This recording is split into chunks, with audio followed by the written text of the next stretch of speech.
Hey everyone, it's Scott Keys from S Keys Images and Wildlife Inspired. I reviewed just about every gimbal on the market for wildlife photography, and I finally purchased one. Find out what it is and why it's the right gimbal for me right after this.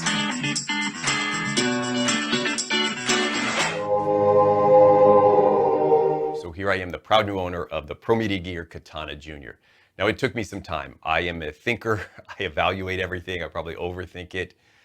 But I reviewed a lot of gimbals, and I made a commitment that I was going to buy a new gimbal for myself once I had completed this process. In the meantime, I had done a review of the Pro Media Gear Tomahawk GT2, which actually uses the same head system as the Katana Junior, and I really did like it. And I thought, Scott, you're a big boy photographer. You don't need to use the ball head combination that you've been using for the last 6 years, which was my old GT1. And for a while I thought I could get away with this. I'll just keep using it. And there's really nothing wrong with it, but I did kind of make a commitment. I wanted to buy a new gimbal. So I actually was looking at this in the side mount configuration. It's a little bit cheaper than the cradle arm that you see here. And then as I was working with Pro Media Gear on the other review, they offered me an affiliate discount. Now, I disclose everything, so you get no secrets with Scott. The savings that I got from that, I actually used to upgrade. So yes, this was purchased at a discount, but not given to me. And full disclosure, this is not a Pro Media Gear review. This isn't a sponsored review for this product. I'm just telling you, this is the one I chose. And I made that decision before my affiliation with Pro Media Gear. The discount just allowed me to upgrade. So full disclosure on that. What do I like about this? Why was this the right one for me? Well, before I get into that, let me also just say this. There's no right gimbal for everybody. This is not the right gimbal for everybody, but I think it's an exceptional gimbal. There's a couple little features we'll talk about that I like that maybe you don't, so you would have to consider that as well. I got down to the Katana, the big Katana. I'll show you a picture of that beast.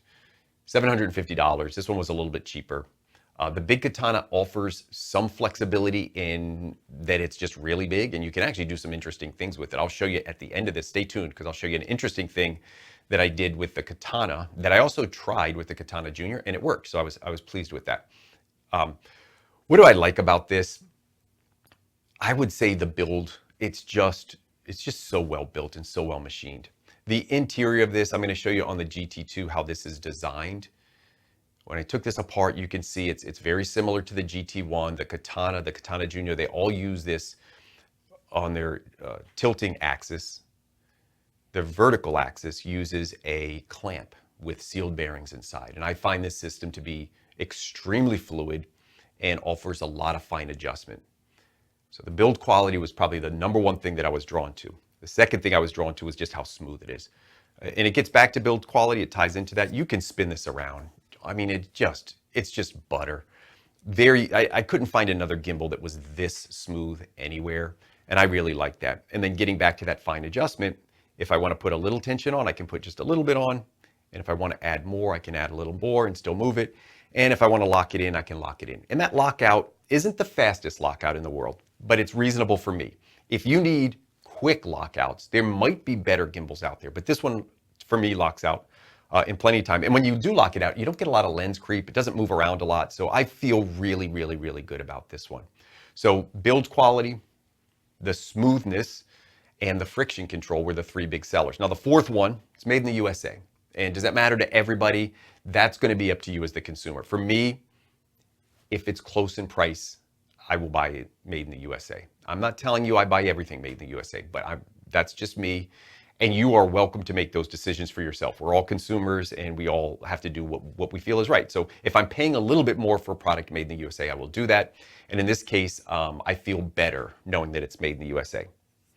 By the way, I do have this thrown onto my Robust tripod legs. So again, this is not a Pro Media Gear review. I don't have all their gear here, but I am going to show you the Tomahawk Junior.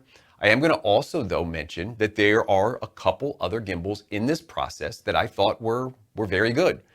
I've got a reference sheet down here, so you might see me referring down to it, but I'm going to go just through a few names of ones that I thought were pretty good. I got a lot of recommendations for Jobo. So Jobo, the Junior 3, and they also made another Jobo, which was the DMG, I'm reading down there, HD4. So Jobo makes nice gimbals. A lot of people recommended those. I liked the Benro as a value, the Benro GH2. I thought that was a really good value. It's $375. Didn't have a lot that I thought was wrong with it. Not the lightest one in the world. It's aluminum construction. Some of the other ones were carbon fiber. Speaking of carbon fiber, they're Benro GH5C. I did do a review on the GH5C Mini, which I actually like the GH5C better. That one came in at $434. I like that one. There is Leo Photo, who makes a version very similar to this. It is designed very, very similarly to this. I'll show you a picture of it here. It comes in about $200 less. So for $458, the Leo Photo is a gimbal that I liked. I liked this one better, and again, made in the US.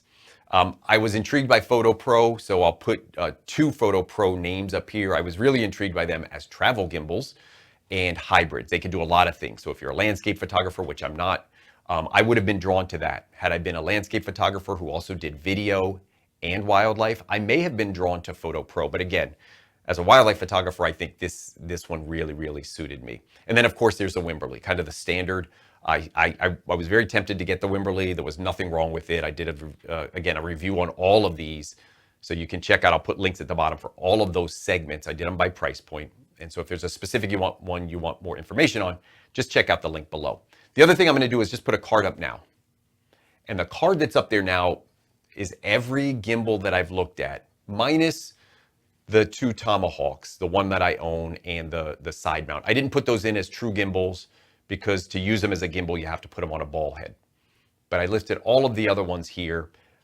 If you're looking or shopping for a gimbal, I would say bookmark this video. Come back to this because I've done all the homework for you. All of the size, the weight ratios, the ratings, all of that stuff is down here. And if you want more detailed information, reference the videos that I have down in the description. Now, before I run, I'm going to cut over to another video that I'm going to make. And I'm going to show you a different configuration for this. This configuration was actually inspired by the Katana. The Katana, by the way, I was so torn. I really almost spent the money, and part of me wishes I did for that bigger, beefier, robust Katana. It's much taller and it is much heavier. So I went back to this one. I felt this was the most practical for me. But there's a part of me that's kind of kicking myself because I do believe that the Katana is the best made gimbal on the market that I have used. And again, you see all the list there that I've tried, and I thought it was absolutely a standout. So let me cut over to this other video real quick. So I wanted to show you this last setup. When I had the Katana in the Katana Junior, I actually set this up on the Katana, and the Katana is a taller, beefier gimbal. I was so tempted. I was so tempted to get that Katana. I went with the lighter one, but I wanted to see if I could get this set up on the Katana Junior as well, and I did. And one of the great things about Pro Media gear is just the weight that it supports. You feel really comfortable knowing that it's really well built and it can support this setup. The lens on the bottom is about 14 pounds. Up on the top, it's about 9. So you're in, that 20, 25 pound range, and it feels pretty effortless. So you can, pan and tilt. You can lock it out. Even in an odd position, you could lock it out if you wanted to.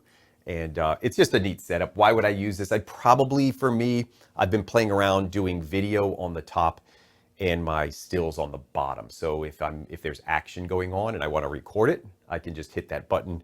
Takes a little bit of tweaking to figure it out, but it's fun to play around once in a while. And that's kind of where I'm at. I'm setting up a video camera on the top. Normally my Z6 II, which I'm recording with, on the top, and then my main lens on the bottom. So anyway, just a little alteration here that I'm doing and playing around with the Pro Media gear as well. So kind of an interesting setup, right? Little video, maybe 2 different lenses, 2 different focal lengths. I will probably make another video and show you a couple different setups. I actually have 2 setups that I use for 2 lenses at the same time. And I'll tell you which one I like better, and I'll do some examples. I'll actually record in the field with those and show you what it looks like with the video and the stills at the same time. But for now, this is my new gimbal. Hope you enjoyed the review or kind of just the feedback on it. I'm real happy with it. If you've got a Pro Media gear product that you want to mention down below, feel free to tell us about it. But honestly, if you've got any gimbal, again, this isn't a Pro Media gear promotion. If you've got any gimbal that you're happy with, leave it down in the comments. I do find these to be helpful for people searching when they're buying new products. So put your information down below and let me know if you're happy with what you bought. I will tell you that I'm happy with this one. Affiliate links down below. They do help the channel. So if you're interested in purchasing, check out the links down below. I'll put descriptions for everything down here with a focus on the Katana Junior. And as always, thanks for watching today and thanks for your support. And I hope we can continue to find inspiration in wildlife together.